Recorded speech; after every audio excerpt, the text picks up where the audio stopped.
Jangadeiro Band News FM. Rede Band News 101,7 Fortaleza. 10 horas, 1 minuto na Grande Fortaleza. O jornal Jangadeiro da Jangadeiro Band News está entrando na sua última hora e, como a gente anunciou desde muito cedo, para a entrevista com o ex-governador do Rio Grande do Sul. Vocês que estão acompanhando aí pelas redes sociais, internet, Twitter, pelo Facebook, já devem ter notado a presença aqui à minha esquerda de Eduardo Leite, do PSDB. Ele cumpre uma agenda no Ceará desde ontem, está iniciando um tour pelo Brasil, não é isso? Bom dia para o senhor. Bom dia, Nonato, bom dia ao Caio, bom dia a todos que nos acompanham aqui na Band News. Estamos fazendo um giro aí, levando uma mensagem em meio a esse clima de polarização que a gente vive, trazendo um pouco da experiência que a gente teve no Rio Grande do Sul, um estado que é polarizado, difícil politicamente de conduzir, porque a política gaúcha tem essa tradição historicamente, enfrentamentos com bastante tensão até em alguns momentos históricos. E essa virada de jogo que a gente deu no Estado. O Estado estava quebrado, não conseguia pagar salários, e a gente conseguiu com um diálogo, sem passar por cima de ninguém, bem ao contrário do que a gente está vendo aí na política nacional, de enfrentamentos, de um querendo passar por cima do outro. Nós construímos com respeito, com diálogo, solução para os problemas. Essa é a experiência que eu estou trazendo, não me apresentando como candidato, pré-candidato ou qualquer coisa. Eu quero trazer uma linha de fazer política que eu espero que o Brasil possa reaprender a fazer, independentemente de que liderança que venha pela frente. Vou pegar a carona exatamente na questão da sua renúncia ao governo do Rio Grande do Sul. O pré-candidato do PSDB à presidência, aprovado em prévias, o governador João Dória. Você, então, é candidato a algum cargo? Não estou me apresentando nessa condição, não, Nonato. A gente tem um pré-candidato escolhido nas prévias, que tem disposição de ir até o final com essa sua candidatura, e isso tem que ser respeitado. Eu não estou aqui para dividir o PSDB. Eu quero um PSDB unido. O Brasil precisa do PSDB. É um partido com um programa, com projeto, historicamente apresentando candidaturas à presidência da República, escolheu o seu candidato nas prévias. Essa decisão foi tomada e eu estou buscando colaborar como um quadro do partido. Se eu quisesse ser candidato a presidente, simplesmente me foram oferecidos caminhos para isso, Houve convites de outros partidos que se apresentaram e me convidaram para ser candidato, e eu digo, não quero dividir, eu quero somar. Agora, eu não conseguiria participar dessa discussão nacionalmente estando governador do Rio Grande do Sul, porque a demanda do dia a dia, a administração, o governo, demanda a atenção, e eu acabaria falhando com o Rio Grande do Sul e falhando com o Brasil. E por isso renunciei o mandato e estou aqui ajudando, apresentando essa forma de ver a política e de construção e não de destruição que a gente está aí vendo. O senhor fala do PSDB e eu pergunto... Está apaziguada as relações entre todos os integrantes? Que há poucos dias o presidente do PSDB, Bruno Araújo, foi tirado da coordenação da campanha de Dória. E a gente tem informação de que vocês têm conversado muito. O que é que sai dessa conversa? Olha, Nonato, nem na casa da gente tem convergência total, A família também tem divergência, também briga eventualmente, isso faz parte da vida humana. Não vai ser um partido político que vai ter só paz, união e carinhos e trocas de carinhos, A gente tem no nosso partido também as nossas discussões, mas eu confio na disposição, sim, de união, de conciliação. Conversei recentemente com o governador João Dória, estive com ele, e essa foi a mensagem que eu fui levar. Eu disse, olha, não espere de mim trabalhar por divisão, eu vou trabalhar pela união do partido. Se eu quero um país que esteja unido e reconciliado, eu preciso trabalhar por isso desde já dentro do PSDB. Então, tem divergências, tem diferenças, tem eventualmente alguma rusga aqui e ali, mas há muita disposição, sim, de construção, de conciliação, de convergência, e eu tenho convicção de que o PSDB estará unido para o processo eleitoral. O seu voto é pro Dória no primeiro turno. E no segundo? Nós nem chegamos no primeiro ainda, Nonato. Já estamos discutindo o segundo. É porque a terceira via até agora não alçou o voo. Mas eu confio que teremos condição de furar essa polarização, porque as pesquisas não dizem apenas sobre as intenções de voto, elas falam também sobre a rejeição aos candidatos. E os dois que polarizam em intenção de votos também polarizam lá na rejeição, né? Tem muita gente votando ou indicando o voto no Lula porque quer tirar o Bolsonaro. Tem muita gente indicando o voto no Bolsonaro porque quer evitar que o Lula volte. Bom, mas a eleição é um momento muito importante na vida da gente para a gente gastar essa oportunidade de decisão de um povo sobre o seu destino, simplesmente votando contra um, contra o outro. Acho que a gente tem que ir com o espírito de votar a favor do Brasil. Então eu confio que a gente vai levar para o segundo turno uma alternativa diferente para não ficarmos no mesmo enfrentamento que a gente já teve lá em 2018, né, entre PT e anti-PT, Bolsonaro e Lula, enfim. Eu confio que nós levaremos uma alternativa. Eu não sei nem ainda como é que eles vão se apresentar na campanha, que Lula que vem. É um Lula com disposição de conciliação ou é um Lula que vai querer uma revanche? Que Bolsonaro que vai se apresentar nessa campanha eleitoral? Quais são as suas ideias? Não tem qualquer condição de poder falar sobre um eventual, suposto, hipotético segundo turno, como é que será um posicionamento, porque eu prefiro acreditar que vamos levar o nosso candidato do centro para o segundo turno. Permita insistir. Há possibilidade de uma composição dentro da chapa do Dória, de repente ele lhe convidar para ser o vice? Eu não estou procurando posição de vice e nem uma posição na chapa. Eu estou na política para cumprir uma missão. E, eventualmente essa missão seja dar esse giro no Brasil, apresentar o que fizemos no Rio Grande do Sul e cuidar do Rio Grande do Sul em outra posição. Eventualmente seja não concorrer a nada. Eu não tenho esse desespero e a obsessão por ocupação de cargos políticos, Nonato. Você tem um olhar muito mais adiante no país. Vou lhe dizer o seguinte, acho que a prova está quando eu era prefeito em Pelotas e podia concorrer à reeleição e não concorri. Fiquei 2 anos sem mandato. As pessoas diziam que era uma loucura, porque sempre tem essa lógica de que político tem que estar na vitrine. Não, se você vai ficar sem mandato, vai perder espaço, vão esquecer de você e tal. E eu tinha um mandato com muito boa aprovação lá em Pelotas. Tanto é que eu fiz 90% dos votos para governador em Pelotas, onde eu fui prefeito. O que significa que, de alguma forma, as pessoas aprovaram o mandato que nós tivemos lá. Então eu não tenho esse desespero, não, essa obsessão por ocupar cargos políticos. Eu quero me sentir feliz e realizado de ter dado a minha contribuição. Bom, tem gente que acredita que seja liderando um projeto. E se entenderem assim, eu estou à disposição. Se for com outra liderança, outra candidatura, vamos lá, vou ajudar no palanque, nos bastidores, onde eu tiver que estar para poder dar a minha colaboração. Seus eleitores para o governo do Estado devem estar repetindo o que os eleitores de Pelotas fizeram. Isso é loucura, você vai abandonar. Não tem abandono nenhum. Acho que eu sempre digo para as pessoas que todos nós queremos mudar o mundo de alguma forma, né? E tem muitas formas de mudar o mundo. Não precisa ser prefeito, governador, exatamente. Pode ser um bom comunicador aqui que trabalha, faz jornalismo com responsabilidade, mobilizando nas causas certas. Pode ser um bom pai de família, um bom líder comunitário no bairro. A gente muda o mundo à nossa volta e vai ajudando a mudar o mundo. Antes da política? Eu comecei muito cedo, Nonato. Eu sempre gostei de política desde pequeno. Fui presidente do Grêmio Estudantil no colégio, depois participando em atividades de organizações não governamentais, dando aulas na periferia quando eu era estudante de Direito. E eu concorri a vereador quando eu estava na metade da minha faculdade de Direito. Então, acabei virando secretário municipal, ali já muito jovem, com 20 anos de idade.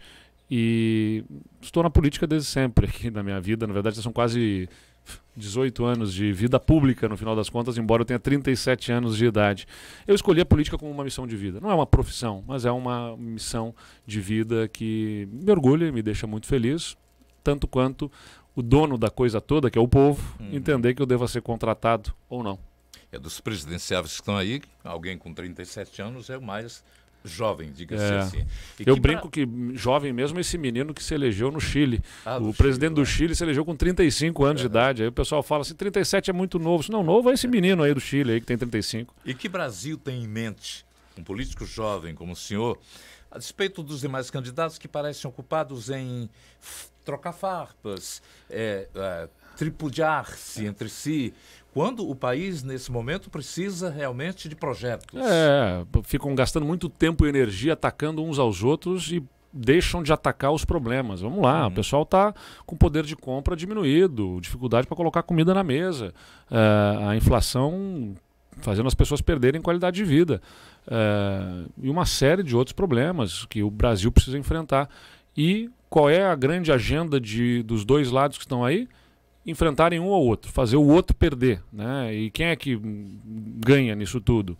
Bom, certamente não é o povo brasileiro. Desde que começou essa coisa de PT e anti-PT no Brasil, essa briga, a inflação diminuiu, o desemprego diminuiu, o preço da gasolina, as pessoas melhoraram de vida? Não, a gente tem a vida piorando das pessoas. Eu tenho uma preocupação com a complexidade do mundo que vem pela frente, Nonato. Eu tenho meus 37 anos e quando eu olho já o que a economia, para onde ela está indo, para o setor de tecnologia, para elaboração de sistemas complexos aí de informática, né, para o pessoal entender assim. Eu vou num parque tecnológico onde estão aquelas startups, as empresas de tecnologia, e vejo uma gurizada toda, né, que está lá trabalhando. Eu mesmo às vezes paro e olho que lugar eu vou ter nesse mundo. Imagina aquelas pessoas que não tiveram acesso e não têm acesso ao ensino, à educação de qualidade, ou que estão na sala de aula mas que não estão aprendendo aquilo que vai ser demandado para eles no futuro. Não é no futuro, é quase o presente. Ainda, sem dúvida, né? Exatamente. A capacidade de raciocínio lógico para poder desenvolver sistemas, para poder estar trabalhando no que vai o mercado de trabalho pedir deles. Não estamos preparando o Brasil para esse futuro. Nós tivemos atraso de 2 anos com pandemia aí, na crianças fora da escola, né? Isso vai afetar aprendizado. Esse aprendizado que foi afetado vai significar menos capacidade de produzir, de trabalho nessas áreas, vai afetar raciocínio, lógico, como eu disse, interpretação de textos, vai gerando um problema econômico para o país. É um problema individual para cada uma dessas crianças, para o seu futuro, e é um problema coletivo, é um problema para toda a sociedade, porque seremos uma sociedade com capacidade limitada de produção, uma vez que os nossos ativos, a nossa grande força, que é a nossa gente, não terá se desenvolvido no seu pleno potencial. E aí, ao invés da gente falar disso, de educação, de produção, de crescimento econômico, de combate à inflação, a gente está só discutindo fora Lula, fora Bolsonaro, fora um, fora outro. Quer dizer, e cadê o problema? Cadê o ataque aos problemas? Então, eu quero ajudar a construir ou reconstruir uma forma de fazer política que parece que o Brasil desaprendeu. A de que a gente pode ter as diferenças e que a gente deve se enfrentar no campo das ideias. Vamos sentar e discutir qual é então esse tipo de educação e como é que ela tem que ser feita, ao invés de ficarmos debatendo aniquilar um adversário ou simplesmente tirar da cena política. Ainda dentro da sua perspectiva, hoje o povo brasileiro, como o senhor falou, realmente sofre com a inflação, uma disparada de preços da gasolina, até descabido de produtos também que fazem parte do dia a dia. Nós tivemos aqui um aumento de 25% ontem da energia, alta que a gente muitas vezes acredita que não tem nada a ver com sazonalidade, com guerra, porque sempre quando tem um baixa de petróleo lá fora, também sobe aqui. Ninguém baixa. Pois é. Na sua opinião, o que fazer? Do ponto de vista econômico, o país tem jeito, você tem uma visão diferente da economia que vem sendo aplicada pelo ministro Paulo Guedes? Olha, tem um componente externo, claro, não dá para dizer que não tenha, da pandemia e da guerra que afetam preços, né? A pandemia, por um lado, limitou a capacidade de produção de determinados itens, né? Durante muito tempo. A produção de determinados insumos que são utilizados na indústria ficou limitada. E se ficou limitada, tem menos disponibilidade, o preço aumenta, claro, né? A lei da oferta e da procura. Agora, além da pandemia, tem a guerra que também interfere em preços específicos aí, desde o petróleo, a questão do gás, enfim. Trigo, nesse caso, tudo mais. Mas tem um componente interno, esse é o problema. Bem antes disso, a gente sofria também com os aumentos. Sim, sem dúvida. Então, e tem um componente interno que é o seguinte: quando o presidente, por exemplo, diz que não vai respeitar uma decisão do STF, quando ele diz que vai contestar o resultado das urnas, tudo isso vai gerando instabilidade. instabilidade, riscos são custos. Quer dizer, pensa aqui quem está nos escutando. Tem um dinheirinho para botar aqui ou ali, para comprar algo, para abrir um negócio, mas é muito arriscado. Bom, você só vai fazer esse movimento se o retorno for muito bom, né? Todo empresário, empreendedor precifica os custos dos riscos envolvidos no negócio. Então, o que acaba acontecendo? A nossa economia acaba deprimindo por conta desses tantos riscos que são gerados por problemas internos causados pelo próprio governo. O dinheiro vai lá para fora, se o dinheiro está indo lá para fora, o dólar acaba encarecendo também, porque está entrando menos dinheiro no Brasil, entrando menos dólares, acaba aumentando o preço do dólar, que impacta no preço do combustível. Agora o dólar está diminuindo. Por quê? Porque o Brasil teve que aumentar fortemente juros, né, para poder segurar a inflação. Só que esse aumento de juros segura a nossa economia. O dinheiro fica mais caro para quem precisa tomar empréstimos para fazer, por exemplo, uma indústria, quer abrir, quer expandir o seu parque industrial para fabricar mais, gerar mais empregos, consequentemente, ela precisa tomar empréstimos para fazer o financiamento, para poder ampliar o seu negócio. Só que o dinheiro ficou mais caro para eles. Então, eventualmente, acaba não fazendo o investimento. Então, esses juros altos acabam fazendo com que entre mais dólares aqui comprando títulos do governo, o dólar até baixa de preço, mas a nossa economia sofre junto com o dinheiro mais caro. Então, o Brasil tem entrado num círculo vicioso aí.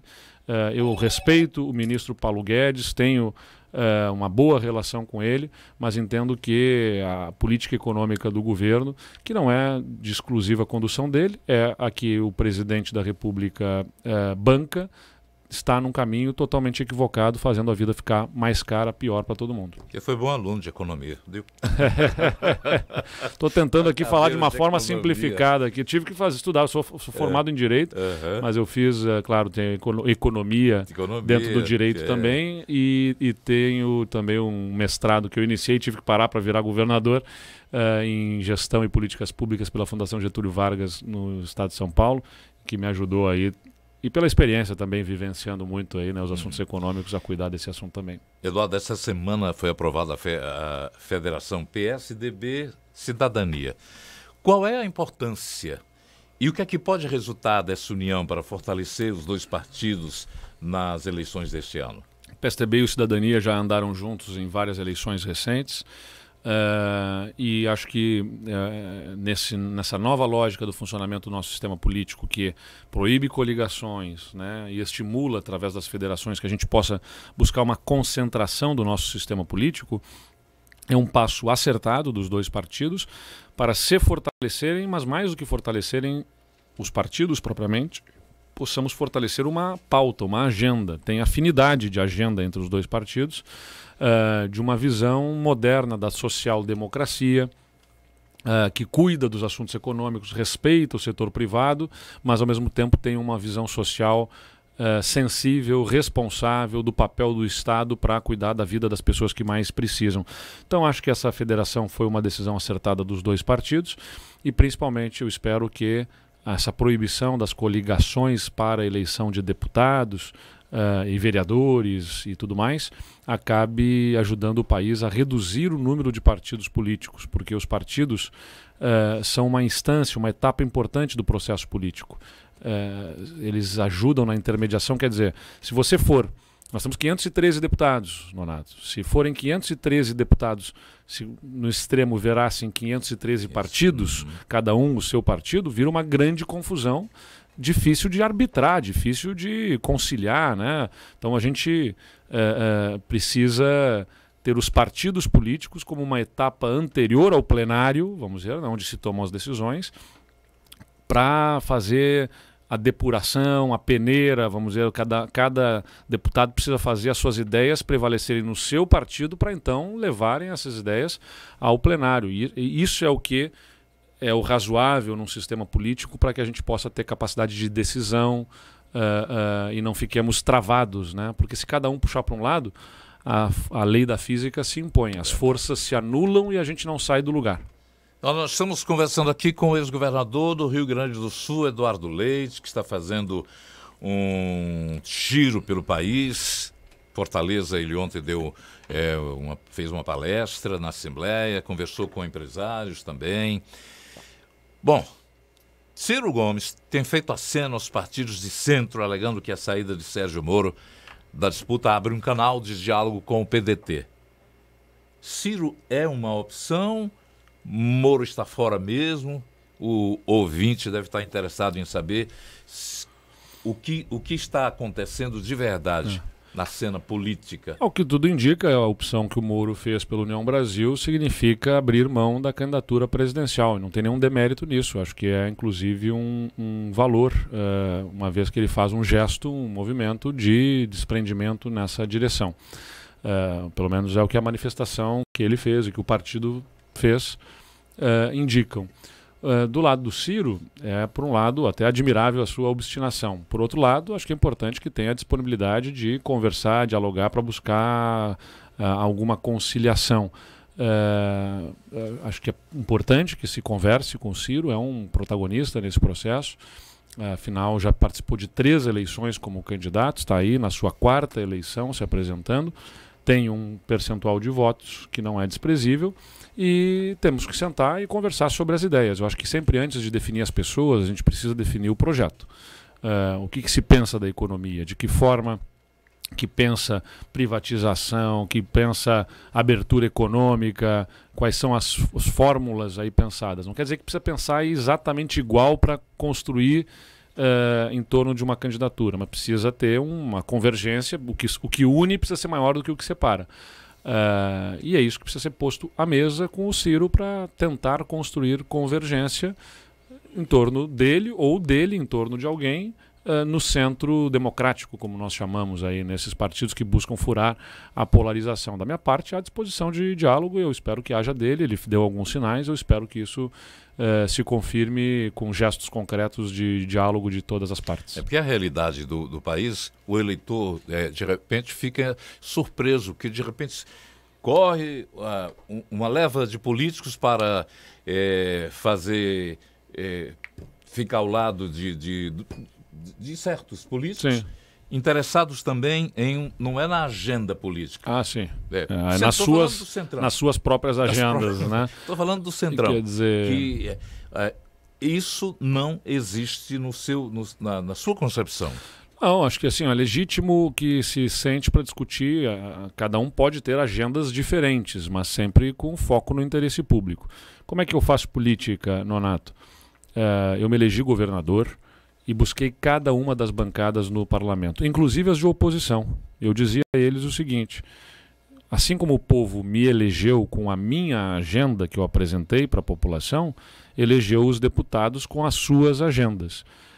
A gente senta à mesa para ver onde é que as agendas convergem, onde que eu posso fazer gestos em direção à sua agenda e que você faça também em direção à minha.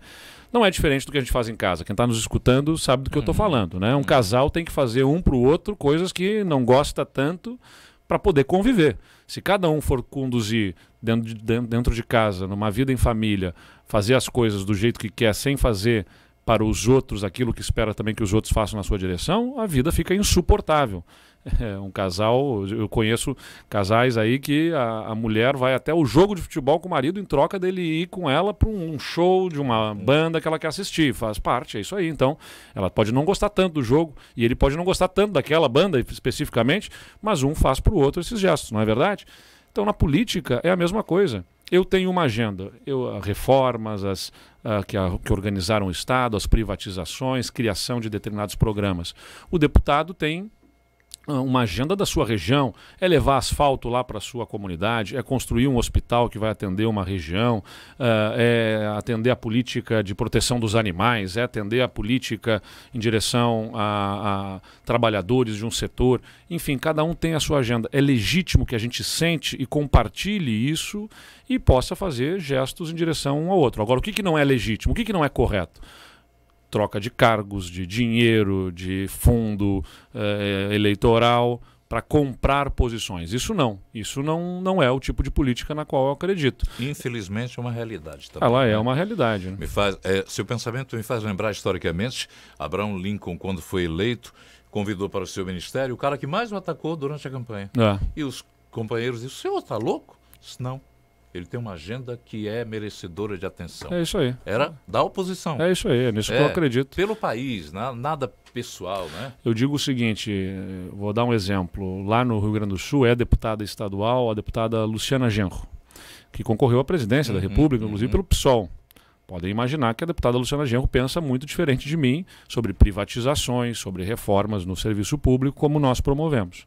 Mas nunca deixamos de sentar, conversar e convergir em agendas que tenhamos capacidade de convergência, como, por exemplo, a proteção à população LGBT, que é uma agenda dela e que é também uma agenda que eu trago sempre comigo, até não apenas mas também por ter me declarado gay, e isso abertamente, mesmo antes de ser declaradamente, ter aberto a minha orientação sexual, eu sempre trabalhei esse tema também.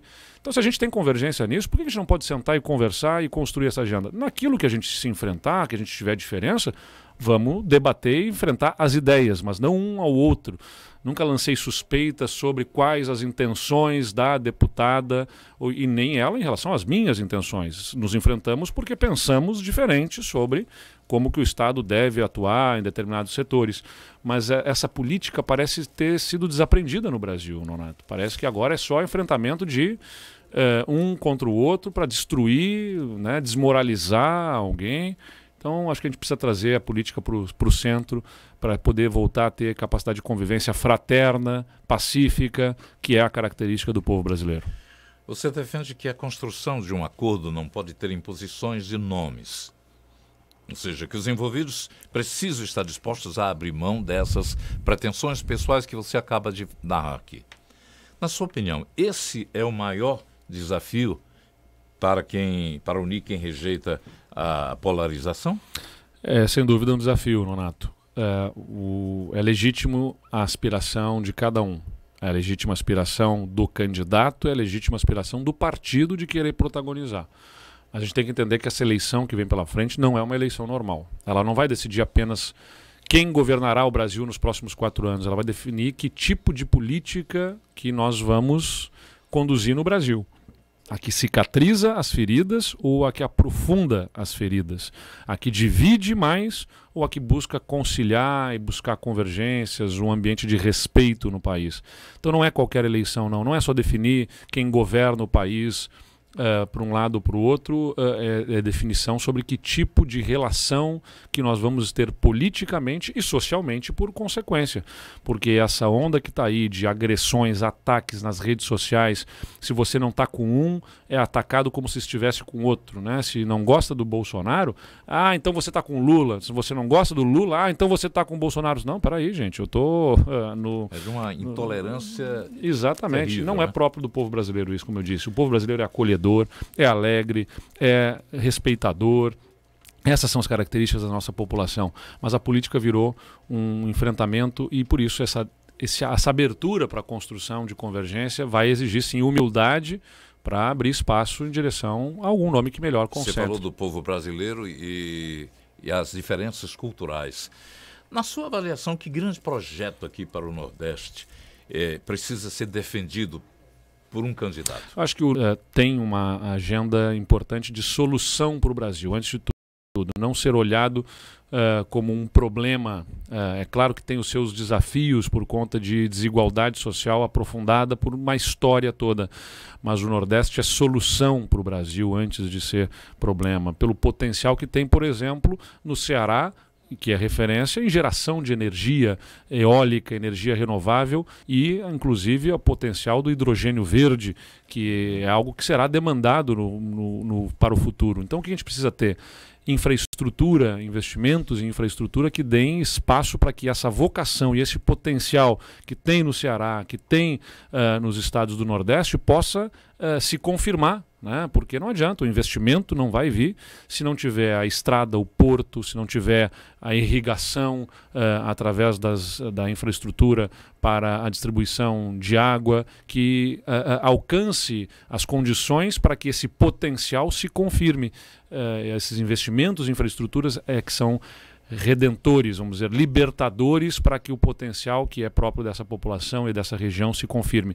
De outro lado, precisa ter governo com sensibilidade e entendimento que a gente tem que construir o futuro, mas que tem gente no presente que já ficou à margem, que não teve acesso à educação, que não consegue, consequentemente, se inserir no mercado de trabalho. E aí o governo tem um papel de proteção social, que é com programas de transferência de renda como Bolsa Família, como Auxílio Emergencial, como Auxílio Brasil, seja o nome que for, mas que tem que ir muito além disso, tem que ir por habitação digna, tem que ir por saneamento básico que dê dignidade às pessoas, o atendimento de saúde. Então, cuidar das pessoas que mais precisam e abrir espaço para que aquelas que têm o potencial, a capacidade de trabalho se desenvolvam no seu pleno potencial e entreguem esses resultados. Isso precisa ter a educação, que o Ceará se tornou uma boa referência, em boa parte porque aqui a gente vê uma capacidade política de continuidade entre governos, né, independentemente de bandeiras políticas específicas. Acho que muito por obra do senador Tasso Gereissati, que inaugurou um novo tempo na política do Ceará, e que construiu ao longo dos seus governos programas importantes que tiveram continuidade, que foram aprimorados, que tiveram evolução. Como governador, o senador Tasso Gereissati deu essa contribuição e essa maturidade política de continuidade aqui do Ceará é também um bom exemplo para o Brasil. Não a continuidade apenas de um grupo político, de uma família, de um partido, mas uma continuidade de projetos, de programas. Essa capacidade política precisa ser também inspiradora para o Brasil. Por todas essas colocações que você cita aqui, explica por que nomes políticos de respeito, como o do próprio Tasso, fizeram seu nome também atrair para a atenção dos brasileiros. Tenho orgulho de contar com o apoio desde sempre aí do senador Tasso Gereissati. Ele me ajudou muito quando eu fui concorrer a governador, imagina, né? Um ex-prefeito de uma cidade do interior do Rio Grande do Sul, tinha 6% de intenção de votos naquele momento, lá nos meses que antecediam a eleição, e ele me ajudou dando suporte para que construíssemos o nosso plano de governo, que organizássemos a nossa agenda para o Estado. Então, acho que eu sempre digo que não sou melhor do que ninguém por ser jovem. Não aceito que me coloquem como pior por ser jovem. E conheço muito jovem que faz política de jeito velho. E muita gente de mais idade que faz política de forma renovada e arejada. O senador Tasso Gereissati, que já tem uma longa experiência, uma jornada na política, dessas pessoas que eu vejo com especial respeito e admiração por ser uma figura já tradicional na política, mas ao mesmo tempo sempre aberto ao novo. Eduardo, muito obrigado por você ter passado por aqui e trazido essas luzes em torno de uma realidade política que o país precisa discernir a respeito do futuro dele. Obrigado pela atenção de vocês, pelo espaço, Nonato, e até uma próxima. Um abraço. São 10h35 agora.